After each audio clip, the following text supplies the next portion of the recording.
la historia del sacrificio perfecto de nuestro Señor Jesucristo.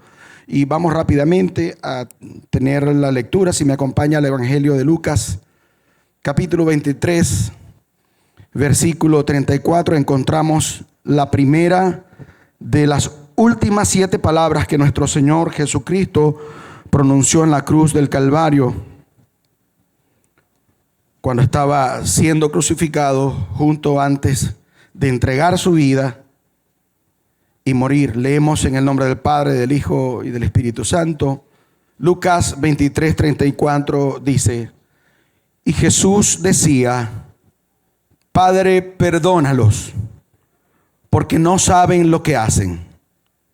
Y repartieron entre sí sus vestidos, echando suerte.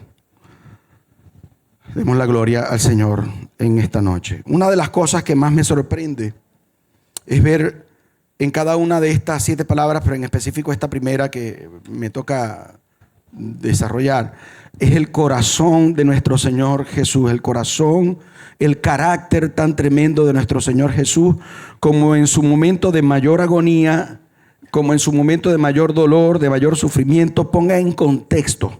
Póngase en contexto, recuerde lo que venía ocurriendo, no solamente el momento de la crucifixión, sino todo lo que venía padeciendo nuestro Señor, desde la persecución que hubo, seguido también por la traición de uno de sus mejores amigos, de sus 12, de uno de sus íntimos. ¿Puede imaginar usted el corazón de nuestro Señor? Seguido de la cantidad de calumnias y mentiras y manipulación de verdades a medias, con mentiras para sencillamente hacerle ver como el malhechor que no era. Por supuesto que los líderes religiosos de la época manipularon partes de la escritura para forjar argumentos y poderlo acusar de hereje, poderlo acusar de blasfemo, porque ellos decían: ¿cómo es posible que él se autonombre, se titule el Hijo de Dios? Pero nuestro Señor no solamente lo dijo, sino que lo evidenció. No sé cuántos lo creen. A lo largo de todo su caminar, él cumplió con cada una de las profecías que habían sido expuestas, que habían sido divulgadas y que hablaban acerca de la venida del Mesías. Él cumplió con todo. Pero leyendo acá, o en esta porción de la escritura que estamos leyendo, yo decía que me sorprende como en su momento de mayor dolor, de mayor sufrimiento, él era capaz de pensar en los demás antes que pensar en él. Porque recuerde usted que nuestro Señor Jesucristo era 100% Dios, pero era 100% hombre también. La conocida unión hipostática se daba en él. Él era humano. A él le dolían las uñas igualito. Él tenía un cuerpo humano y todo lo que él padeció lo sufrió, lo sintió. Él sintió cada latigazo, sintió como cada partícula de hierro de esos látigos se clavaban y desgarraban su piel. Sintió cada clavo, sintió cada una de las cosas que usaron para infligirle dolor. Y aún así, él pensaba primero en todos nosotros, porque en los que estaban allí crucificándoles estábamos representados usted y yo de alguna manera. La gloria sea para nuestro Dios. Entonces me sorprende cómo él lo primero que hace es clamar al Padre por cada uno de los que estaban allí, pidiéndoles que les perdonara porque no sabían lo que hacían. Qué diferente esta exclamación del Señor a la exclamación de gente que no conoce a Dios ante alguna forma de ataque o de injuria, como obviamente lo primero que permea es el deseo de venganza. La famosa frase: ahí en ese lugar especial te espero, en la bajadita, ahí te espero. Y qué diferente también del corazón de algunos cristianos, evangélicos, que por ser hijos de Dios, ¿cuántos son hijos de Dios? Somos hijos de Dios, pero a veces nos creemos intocables. Y cambiamos. En lugar de modelar lo que el Señor nos enseñó, cambiamos de forma de ser. Y entonces nos atrevemos a proferir expresiones como: te estás metiendo con un hijo de Dios, no sabes lo que te espera. No sé cuántos han escuchado. Y es verdad, somos hijos de Dios y nuestro Dios nos protege. Pero si nosotros somos seguidores de nuestro buen Señor Jesucristo, debemos caminar como Él caminó, andar como Él anduvo. Y en su corazón no había espacio para la venganza ni para el odio, aunque tenía todo el legítimo derecho, porque Él sí era de verdad perfecto, Él sí era de verdad puro. Y sin embargo lo que dijo fue: Padre, perdónalos, porque no saben lo que hacen. Creo que esto tiene que enseñarnos a nosotros, tiene que recordarnos cuál es la postura de vida que nosotros debemos tener. Quiero avanzar porque ya el tiempo apremia. En esta expresión el Señor Jesús estaba poniendo en práctica lo que enseñó, y que podemos leer en Mateo 5, versículos 43 y 44, cuando Él, enseñando a sus discípulos, dijo: oísteis que fue dicho, amarás a tu prójimo y aborrecerás a tu enemigo. Pero yo os digo, amad a vuestros enemigos, bendecid a los que os maldicen, haced bien a los que os aborrecen y orad por los que os ultrajan y os persiguen. ¿Cuántos dan la gloria a nuestro Dios? Evidentemente, la palabra amad, que está escrito de manera imperativa, es una orden: amad a vuestros enemigos. No se está refiriendo a un sentimiento, a una emoción que usted no puede fabricar. Porque yo me pregunto, ¿cómo podría yo fabricar un sentimiento si es que el amor se refiriera a eso solamente? Contra alguien, por ejemplo, que violó a un hijo mío.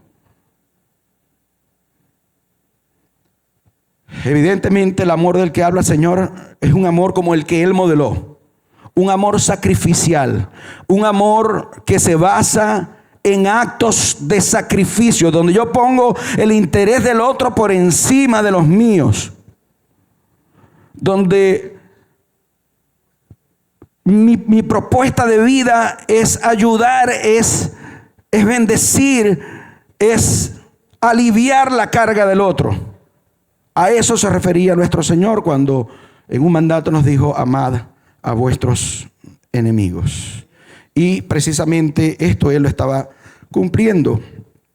Ya para finalizar, evidentemente esta frase al final del versículo, cuando dice que repartieron entre sí sus vestidos y echaban suerte, estaba dándole cumplimiento al Salmo 22, versículos del 16 al 18, que dice: porque perros me han rodeado, me ha cercado cuadrilla de malignos, horadaron mis manos y mis pies. Fíjese que este es un salmo escrito por David, pero aquí de forma profética él estaba, tal vez sin saberlo en el momento, estaba hablando de cómo moriría nuestro Mesías. Dice: contar puedo todos mis huesos, entre tanto ellos me miran y observan. Repartieron entre sí mis vestidos y sobre mi ropa echaron suerte. Y esto no es otra cosa que un guiño más para hacernos entender que el que estaba muriendo ese día en la cruz del Calvario era el Mesías, era nuestro Señor, ese mismo que se levantó al tercer día y que vendrá un día de nuevo por su iglesia. Denle un aplauso a Él. La gloria sea para nuestro Señor.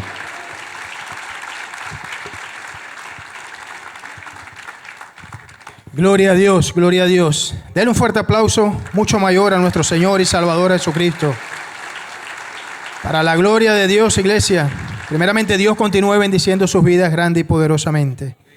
Hoy me toca tener la bendición y el privilegio de presentarles y exponerles la segunda palabra de Jesús en la cruz. Si pueden, por favor, acompáñenme con sus Biblias al libro de Lucas, capítulo 23, versículo 43. Lucas 23, versículo 43. Leo la palabra de Dios en el nombre del Padre, del Hijo y del Espíritu Santo. Entonces Jesús le dijo específicamente a uno de los malhechores: de cierto te digo que hoy estarás conmigo en el paraíso. Que sea el Señor, por medio de su palabra y por medio de su Santo Espíritu, trayendo abundantes bendiciones a nuestras vidas. Amén. De cierto te digo que hoy estarás conmigo en el paraíso. Hermanos, 3 evangelios hablan, Mateo, Marcos, Lucas, que en efecto Jesús fue crucificado junto con 2 malhechores, uno a su izquierda y uno a su derecha. Pero permítanme decirles que solo Lucas es el que resalta con precisión cada una de las palabras, la conversión de ese malhechor y por supuesto la promesa que Jesús le hace a este malhechor. De cierto te digo que hoy estarás conmigo en el paraíso. Iglesia, para comenzar, quiero decirles que esta es una hermosa promesa que nos da a cada uno de nosotros como hijos de Dios la esperanza o una firme esperanza de saber que aún en medio del dolor, que aún en medio de la prueba, que aún en medio de los procesos, que aún en medio inclusive de las adversidades, de tempestades y tormentas, mis hermanos, cada uno de nosotros tenemos la seguridad de que verdaderamente hay algo mucho más grande, hay algo mucho más divino, más sublime, más poderoso y perfecto aguardando por cada uno de nosotros allá en la eternidad. Amén. Esta promesa, iglesia, de cierto te digo que estarás conmigo en el paraíso, mis hermanos, es una promesa que nos da la garantía de que cuando usted y yo, como hijos, como verdaderos hijos de Dios, tengamos que partir de este mundo, ¿saben qué? Como le dice Jesús, hoy, o sea, de manera inmediata, usted y yo vamos a estar en la presencia de nuestro amado Padre Celestial. Y esta es, iglesia, uno de los condicionantes para que un hijo de Dios jamás le tenga miedo a la muerte. ¿Y usted sabe por qué? Porque ya Cristo venció a la muerte, dice su palabra. Ya Cristo venció a todo principado, a toda potestad y los exhibió públicamente, triunfando sobre cada uno de ellos allá en la cruz del Calvario. Amén. Pablo lo decía, si vivimos, para el Señor vivimos, y si morimos, para el Señor morimos. Sea que vivamos o que muramos, somos del Señor. Amén. Y finalizaba ya diciendo en Filipenses, porque para mí el vivir es Cristo y el morir es ganancia. Fíjense que estamos hablando de un hombre al quien Jesús le dice, de cierto te digo que hoy estarás conmigo en el paraíso. Un hombre que se arrepiente al final o en el último instante de su vida, mis hermanos. Eso sencillamente nos está demostrando por medio de esta segunda palabra que usted y yo contamos con un Dios que es grande en misericordia. Que usted y yo contamos verdaderamente con un Dios bueno, con un Dios fiel, con un Dios que a ninguno de nosotros, escuche bien, nos ha puesto ni para ira, ni para perdición, ni para condenación, sino para que alcancemos salvación y vida eterna por medio de Jesucristo. Usted y yo contamos y abrazamos, iglesia, a un Dios que no quiere que nadie se pierda, sino que todos, como este malhechor, procedan al arrepentimiento. A un Dios que no va a despreciar nunca un corazón verdaderamente contrito y humillado. Ese es nuestro Dios, ese Dios que borra, dice su palabra, todas nuestras rebeliones y se olvida por completo de todos nuestros pecados. Esta era la razón por la cual Pablo decía que si alguno verdaderamente estaba en Cristo, nueva criatura es. No importa las cosas que hicimos, no importa el pasado, no importa cualquier cantidad de pecados que pudimos tener antes de, pero si alguno está en Cristo, nueva criatura es. Las cosas viejas pasaron y aquí todas son hechas nuevas. Mis hermanos, esta palabra para la gloria de Dios nos asegura que usted y yo abrazamos a un Dios que nos dice todos los días de nuestras vidas que si confesamos nuestros pecados, Él, el gran yo soy, el todopoderoso, el Dios para el cual no existen imposibles. ¿Saben qué dice la palabra? Que es fiel y justo para perdonar nuestros pecados y en el nombre de Jesús limpiarnos de toda maldad. Amén.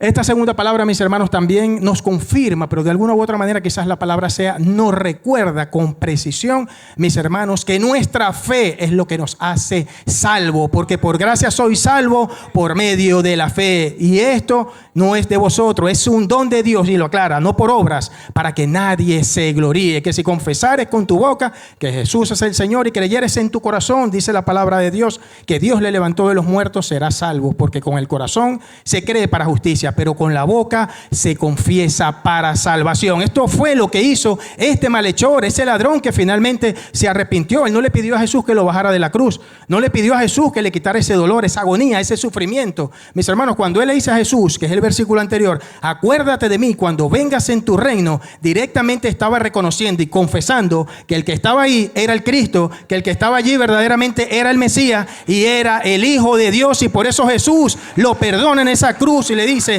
de cierto te digo que hoy estarás conmigo en el paraíso. No tuvo tiempo de congregarse, no tuvo tiempo de bautizarse, no tuvo tiempo de hacer muchas cosas que para la gloria de Dios hacemos nosotros, pero hizo lo más importante, reconoció y confesó que Jesús es el Señor, reconoció y confesó que Jesús es el Salvador, y eso fue, iglesia, lo que de manera inmediata lo llevó a alcanzar y abrazar la salvación y la vida eterna. Amén. Quiero finalizar con esto, mis hermanos. Esta palabra también nos confirma de diferentes maneras, mis hermanos, o refleja, digamos así, en su máxima expresión: de cierto te digo que hoy estarás conmigo en el paraíso, después de haber perdonado a un hombre en el lecho de su muerte. Mis hermanos, refleja en su máxima expresión que la grandeza, la soberanía, el poder, la fidelidad, el favor y la misericordia de nuestro amado Padre Celestial. Pero ¿sabe qué? Confirma una vez más que solo hay salvación y vida eterna por medio de Jesucristo. Su palabra lo dice así en Hechos, que no hay otro nombre dado bajo el cielo, dado a los hombres, en el cual podamos ser salvos. Solo en Jesucristo hay salvación y vida eterna, mis hermanos. Si quiero finalizar con esto, esta es una palabra que nos confirma a cada uno de nosotros como verdaderos hijos de Dios. Lo que dijo Jesús allá en Juan 14:6. Una palabra que nos da la confirmación de que Él siempre fue, de que Él es y seguirá siendo por los siglos de los siglos el único camino, la única verdad y la única vida. Y nadie, absolutamente nadie, puede llegar al Padre si no es a través de nuestro Señor y Salvador Jesucristo. Amén. A Dios sea toda la honra y toda la gloria. Dios les bendiga, iglesia.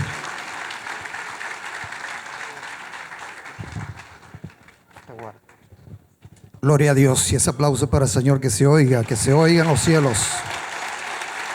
Gloria al Señor. Me tocó la tercera palabra asignada por nuestro pastor. Y es una gran bendición para mí, en verdad, porque eso toca corazones, como han venido siendo estas dos primeras palabras. Si yo tuviera que titular esta tercera frase, le pondría por título El amor de un hijo. Ubiquémonos en Juan capítulo 19, versículos del 25 al 27. Gloria a Dios. Y leemos en el nombre del Padre, del Hijo y del Espíritu Santo. Amén. Y dice así: estaba junto a la cruz de Jesús su madre y la hermana de su madre, María, mujer de Cleofas, y María Magdalena. Cuando vio Jesús a su madre y al discípulo a quien él amaba, que estaba presente, dijo a su madre: mujer, he ahí tu hijo. Después dijo al discípulo: he ahí tu madre. Y desde aquella hora el discípulo la recibió en su casa. Gloria al Señor. Alabado sea el nombre de nuestro Señor Jesucristo. Después de tanta multitud que seguía a nuestro Señor Jesucristo, tanta cantidad de personas que estaban en su travesía por esta tierra, Jesús se encuentra en la cruz, solo delante de él, con 5 personas que le amaban. Después de ver tanta multitud, después de haber sanado tantos enfermos, después de haber hecho tantas cosas hermosas en la vida de cada uno de ellos. Junto a la cruz estaba su madre y el discípulo amado. En los últimos minutos de Jesús, bajando su mirada, ve a su madre y lleno de dolor, padeciendo Jesús en la cruz tanto castigo, viniendo de recibir tantos latigazos, de rasgadas sus barbas, humillación, desprecio, mentiras, traiciones, tantas cosas que vivió nuestro Señor. Mira a su madre y lo que nace en nuestro Señor es extender un cuidado hacia ella, viviendo tanto sufrimiento, viviendo tanto dolor en esa cruz. Lo que sale de su corazón es un cuidado hacia su madre y a ese discípulo amado. en el nombre de Jesús.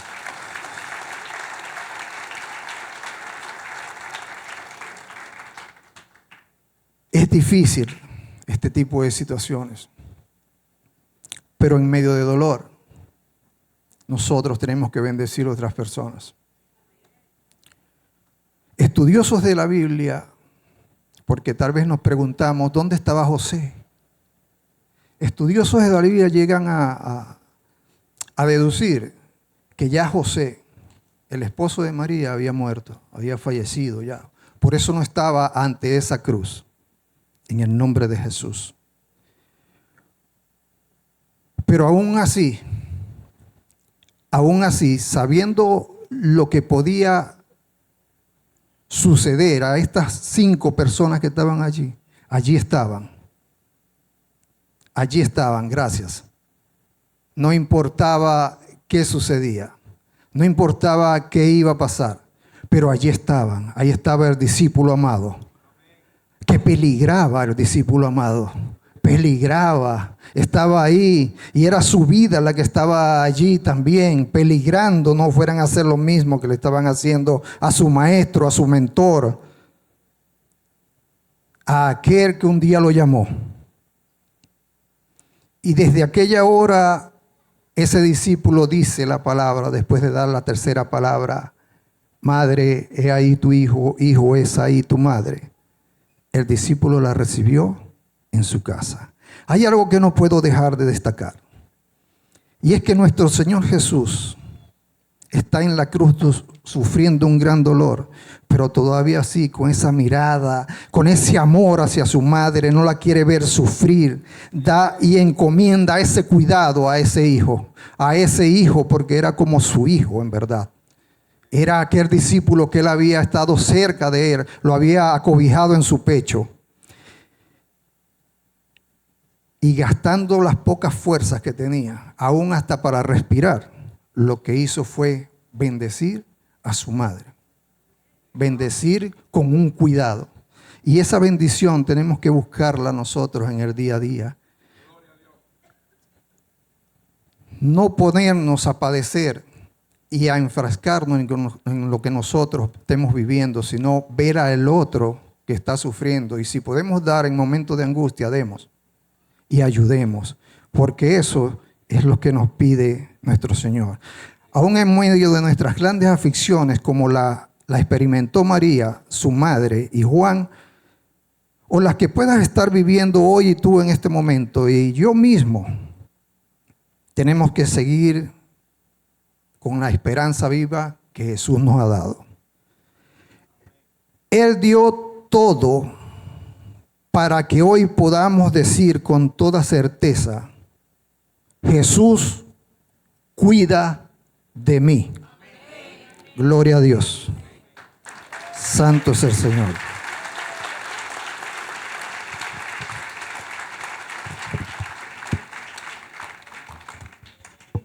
Dios les bendiga grandemente. No es fácil a veces decir todas estas palabras que Cristo tuvo que decir en la cruz. A mí me tocó una de las palabras difíciles que pronuncia Cristo en la cruz.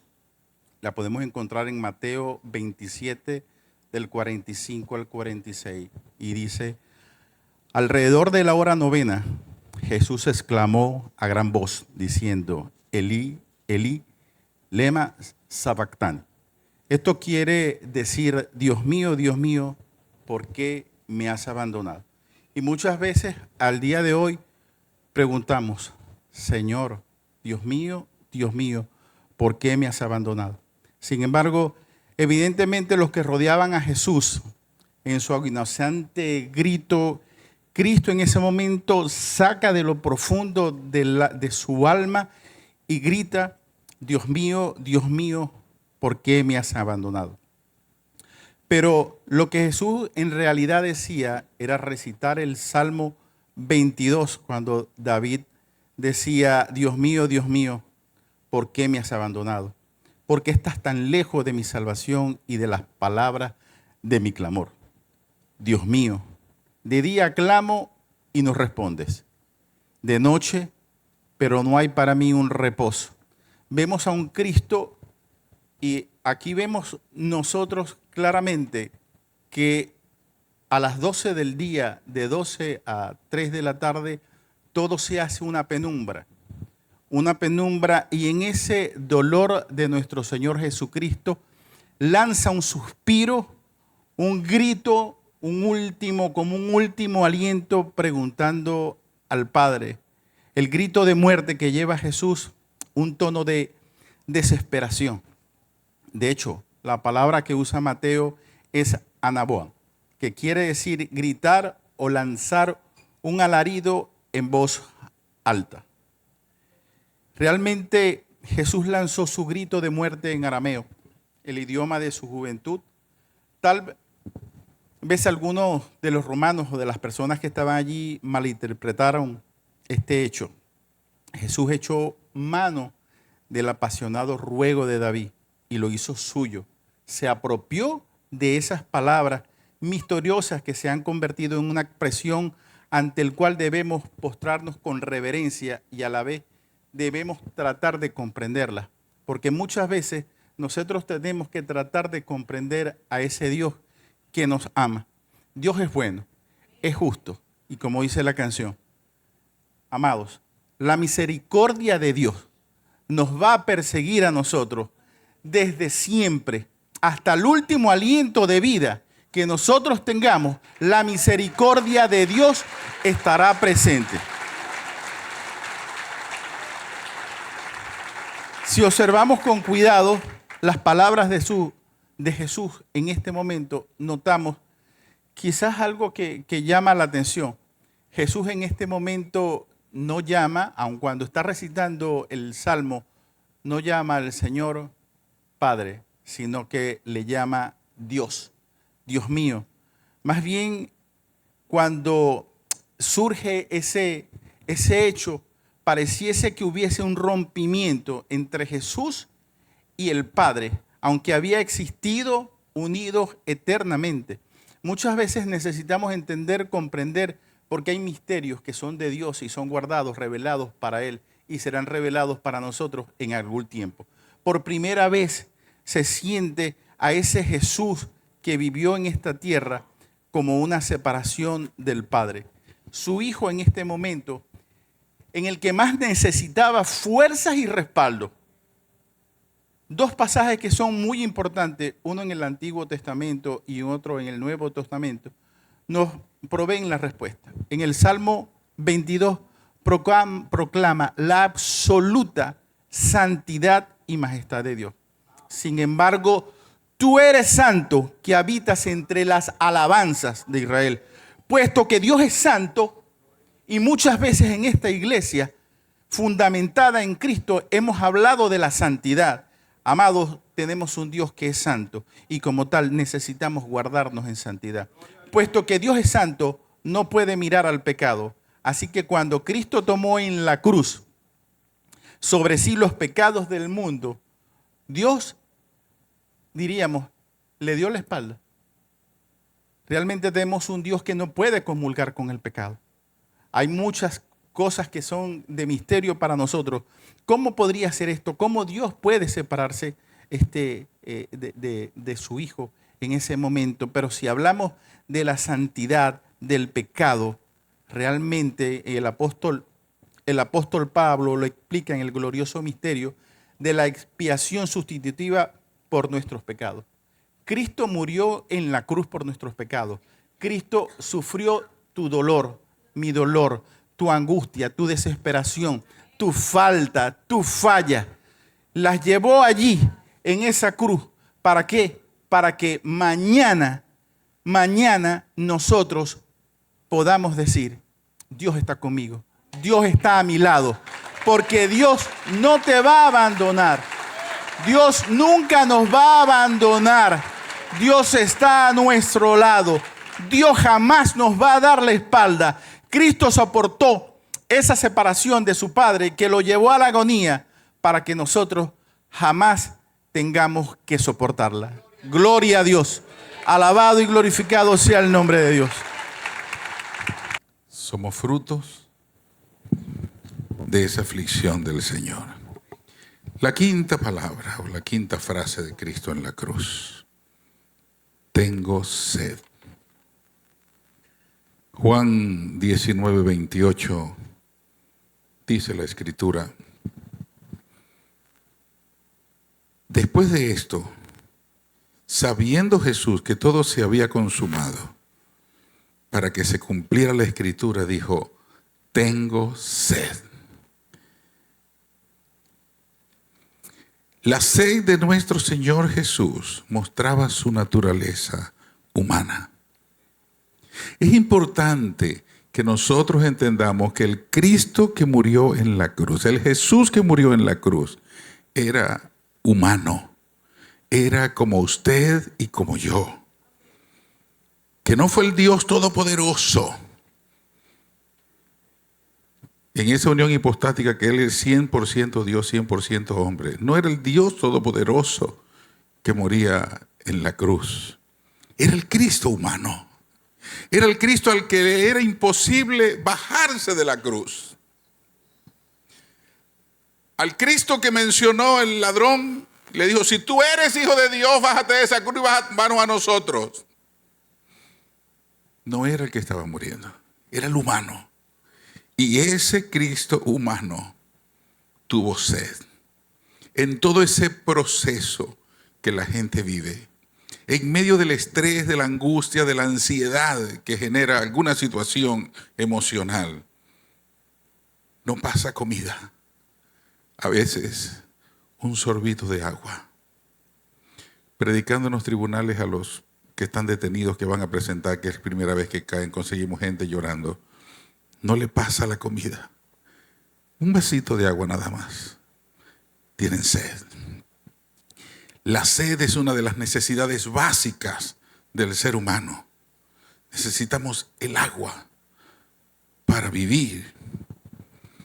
Pero Jesús, en esa cruz, podemos mirar primero una sed paradójica. Porque Jesús, siendo el agua de vida, el agua viva, tuvo sed.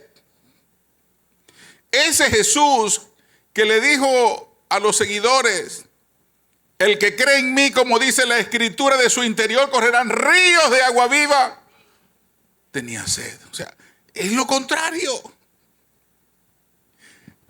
El Jesús que a la samaritana le dijo, si conocieras el don de Dios, ¿y quién es el que te dice, dame de beber?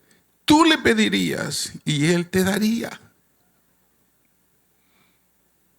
Quizás alguien podría decir, si es Dios, porque nos sacia su propia sed, si nos ofreció agua de vida eterna. Porque ese era el Cristo humano.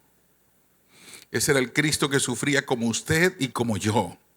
Porque solo un humano podía alcanzar nuestra salvación. Si el Dios Todopoderoso hubiese muerto en la cruz, no hubiese muerto un hombre, entonces no hubiese podido redimirnos del pecado.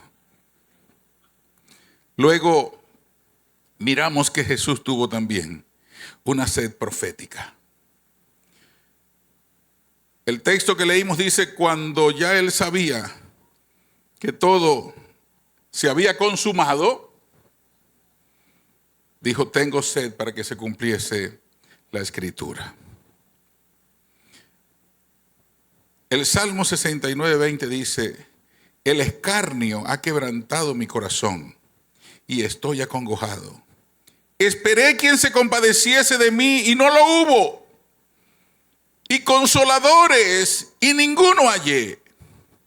Me pusieron además y él por comida, y en mi sed me dieron a beber vinagre.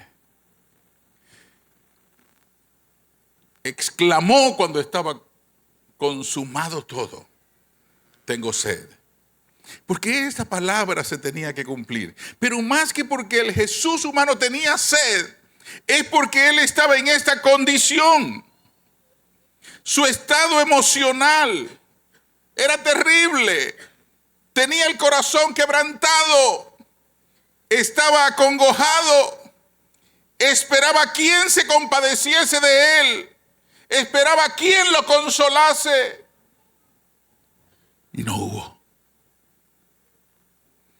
Qué tremendo. Más que la sed física, este texto es para que nosotros entendamos que ese Jesús en la cruz estaba en esta condición. Y en la frase anterior decía: Padre, ¿por qué me has abandonado? Por eso cuando pasas por una situación terrible en la que te sientes solo y clamas, Dios te entiende. Jesús te entiende cuando pasas por esa situación. Porque en medio de ese estrés y todo ese proceso, Él también sintió que nadie estaba con Él. Y cuando miró, no había nadie. Eran 12 discípulos, solo uno estaba con Él. Otro lo negó, el otro lo vendió y los otros 9 se desaparecieron. No había nadie ahí. Para concluir, Jesús no halló a nadie que le prodigara consuelo. Hoy tenemos la oportunidad de responder a su amor, entregándonos a Él. La única forma de responder a ese amor es entregándonos a Cristo. Hoy, Dios me los bendiga.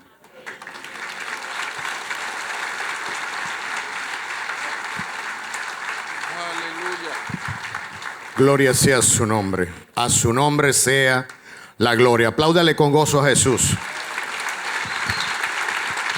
A su nombre gloria, a su nombre honra por siempre. Aleluya. Bien, mis amados hermanos, a mí me correspondió la sexta palabra. Sexta palabra que yo le he denominado como la palabra de la victoria. Y la encontramos en Juan capítulo 19, versículo 30. Dice allí: consumado es. Definitivamente Jesús fue un hombre extraordinario. Se perdía de vista. Fue su nacimiento profetizado y su concepción fue espectacularmente milagrosa. Su vida fue impecable y fue ejemplar. Su ministerio poderosamente milagroso. Pero todo esto tenía una carta de navegación. Todo esto tenía un rumbo fijo y una meta fija, una meta cruel, que era la cruz del Calvario. Y hay 3 aspectos fundamentales en esta frase: consumado es. La primera, y es casi que una curiosidad, es que Juan es el único de los evangelistas que registra esta palabra. Es el único que la registra, porque los demás, Mateo, Marcos y Lucas, indican que Jesús murió dando una fuerte voz. En Mateo 27:50 nosotros encontramos que dice: más Jesús, habiendo otra vez clamado a gran voz, entregó el Espíritu. Marcos 15:37 nos dice: más Jesús, dando una gran voz, expiró. Y Lucas 23:46 dice: y entonces Jesús clamó a gran voz. Ese es el primer aspecto. Pero el segundo aspecto es el grueso del tema de esta palabra. Y es que él parecía derrotado, pero en realidad estaba consumando una victoria. A su nombre, gloria. Su victoria fue la satisfacción de haber llevado a término exitoso un propósito especial en esta tierra. Y ese propósito era el de cumplir, el de llevar a cabalidad el plan de redención establecido por Dios allá en Génesis 3:15, cuando le habló a la serpiente y le habló a la mujer. Él tenía la misión de llevar a cabo esa misión.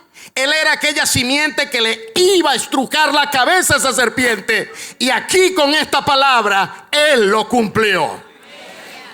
Y no solamente eso, sino que a Él le correspondía, con este cumplimiento de este plan de redención, reconciliar a la humanidad con su Dios y con su Creador. Querido amigo que estás en esta noche, que viniste invitado y que no conoces a Cristo, yo te quiero decir en esta hora que hoy esa cruz está vacía, pero los brazos de Jesús todavía están abiertos para recibirte si necesitas vida eterna.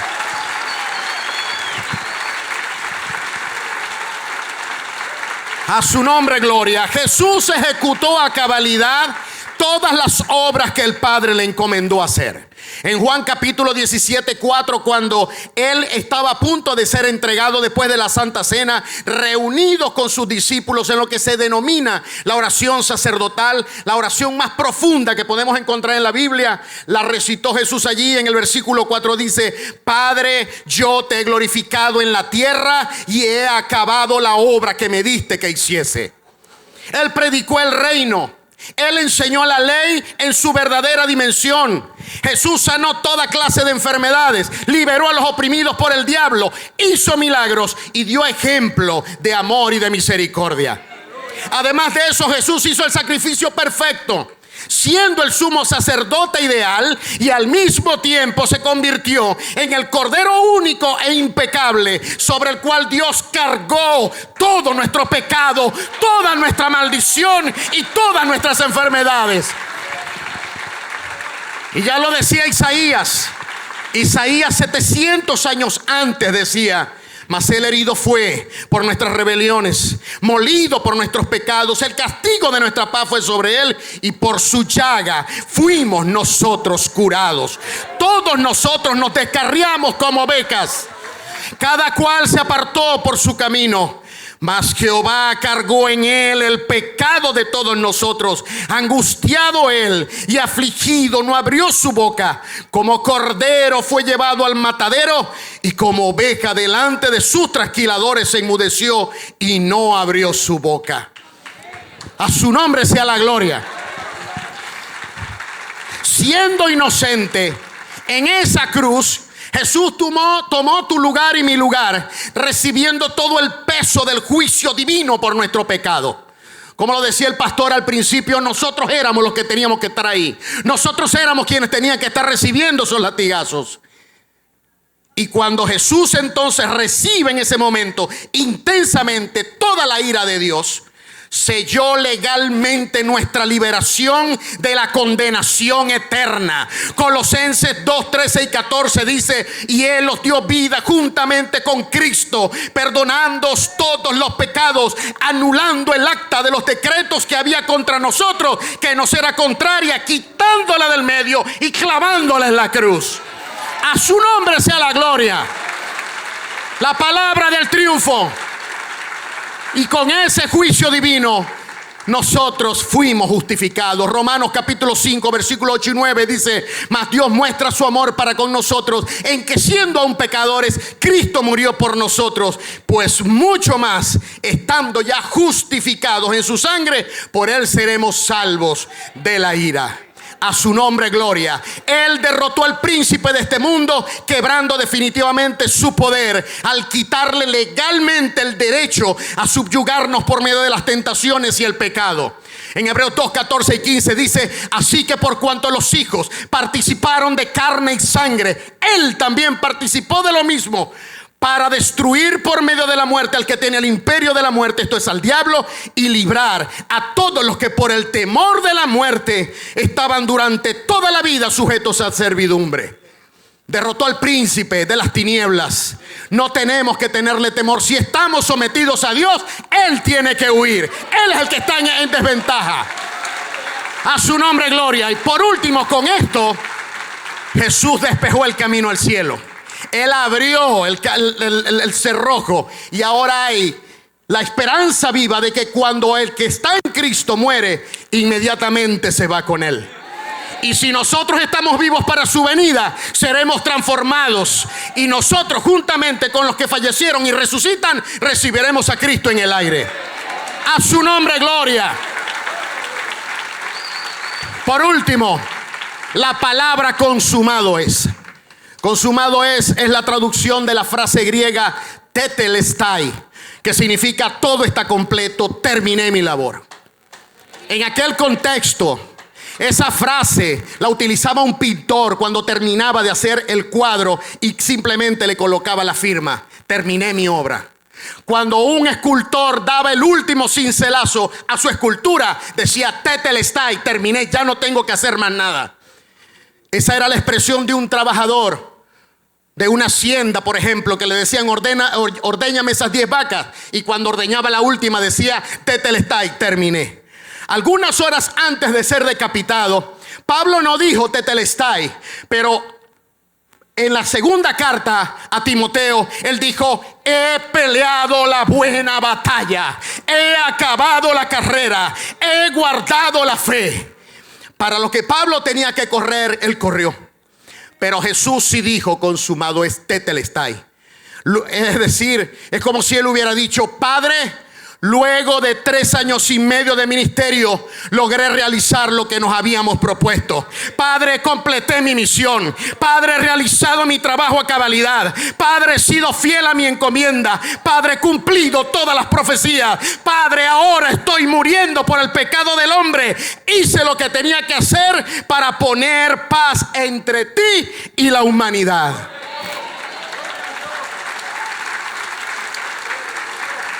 Y por último, ¿qué queda para nosotros hoy? ¿Qué significa esto para nosotros hoy? Ahora que entramos en esta carrera de ser hijos de Dios, tenemos también nosotros mucho trabajo. Hay almas que ganar, hay retos que seguir, tenemos que seguir creciendo y tenemos un proceso interno que vencer. Porque el diablo está vencido. El enemigo más difícil es nuestro yo, nuestro orgullo, nuestra prepotencia, nuestro ego.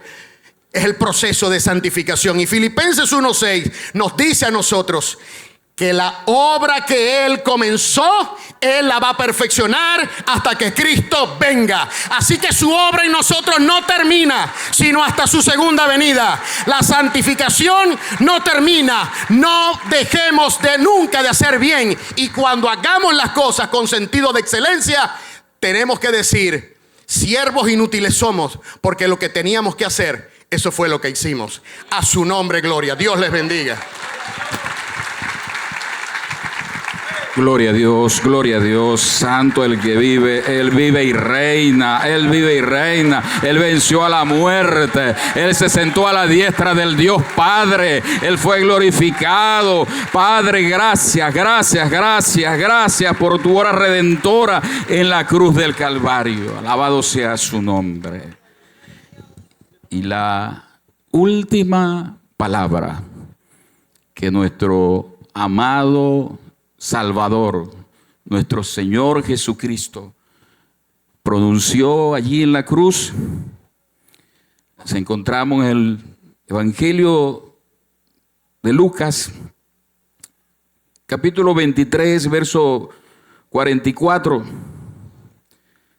Dice: cuando era como la hora sexta, hubo tinieblas sobre toda la tierra hasta la hora novena. Y el sol se oscureció y el velo del templo se rasgó por la mitad, dándonos a nosotros libre entrada al lugar santísimo. Entonces Jesús, clamando a gran voz, dijo: Padre, en tus manos encomiendo mi espíritu. Y habiendo dicho esto, expiró. Nuestro Señor Jesucristo había atravesado por todo un proceso doloroso, por ese vía crucis, ese camino hacia la cruz, donde tuvo que llevar una pesada cruz, donde le dieron a beber vinagre, donde lo traspasaron con una lanza. El sufrimiento de nuestro amado Salvador había llegado a un extremo que podíamos decir que era en su humanidad ya él se encontraba prácticamente sin fuerzas. Ya él se encontraba casi a desmayar desde el punto de vista humano. Pero qué tremendo que estas últimas palabras de nuestro amado Salvador, él no solamente las pronuncia claramente, sino que dice el médico amado Juan que clamando a gran voz dijo: Padre, Padre, en tus manos encomiendo mi espíritu. Estas palabras para muchos de nosotros quizás pueden parecer un clamor quizás de desesperanza, de desespero, de no encontrar quizás esperanza, pero fuera de eso, cuando nuestro Señor Jesucristo pronuncia esta palabra primeramente, Padre, está expresando una confianza absoluta, una seguridad absoluta en su condición de hijo, en su condición de un hijo que sabe y conocía a su padre, que conoce y sabe que el padre no es que tiene amor, sino que es amor. Y esto nos lleva a nosotros a saber y entender que así como nuestro Señor y Salvador Jesucristo pudo expresar en esos momentos de angustia y dolor, en ese momento de sus últimos minutos o segundos en esta tierra, con convicción, con seguridad: Padre, Padre, eres el Padre que me ama. Y así tú y yo podemos expresar día a día también: Padre, tú me amas. Así como el Señor Jesucristo dijo: Padre, gracias porque tú siempre me escuchas. El Señor siempre escucha tu oración y tu clamor en medio del dolor, en medio de la prueba. Él te escucha. Nunca dejes de clamar al Padre. Y esto nos muestra que Jesús siempre mantuvo su comunión con el Padre. Momentos antes de ir a la cruz, Él exclama: Padre, si es posible, pasa de mí esta copa, pero no se haga mi voluntad, sino la tuya. Para mí, quizás no quisiese ir allá a esa cruz, porque sé lo que me espera. Pero yo vine aquí a hacer tu voluntad. Yo vine a este mundo a consumar un plan de redención, a salvar al mundo del pecado y de la maldad. Por eso digo: no se haga mi voluntad, sino la tuya. También en esa comunión que nunca perdió con el Padre, y es lo que necesitamos hoy entender, que sobre todas las cosas que puedan venir en este mundo, nunca, pero nunca pierdas tu comunión con el Padre, con aquel que te ama, con aquel que te salvó y te redimió. También dijo nuestro Señor Jesucristo: Padre, la hora ha llegado. Glorifica a tu Hijo, para que también tu Hijo te glorifique a ti. Amén. Padre, en tus manos encomiendo mi espíritu. En tus manos encomiendo mi espíritu. Esta palabra "en tus manos" está expresando una vez más esa seguridad y esa confianza que nuestro Señor Jesucristo nos transmite ahí en la cruz, acerca de la seguridad de saber que estaba en las manos del Padre y que el Padre nunca le iba a abandonar. Así como el mismo Señor Jesucristo expresó que iba a estar con nosotros todos los días y hasta el fin. Porque todos vamos atravesar por el momento de inevitablemente partir de este mundo, a menos que estemos vivos cuando Cristo venga. Pero que en ese momento aún podemos tener la seguridad de que el Padre nos ama, de que estar en sus manos es estar seguro de la salvación, de nuestra redención y nuestra vida eterna.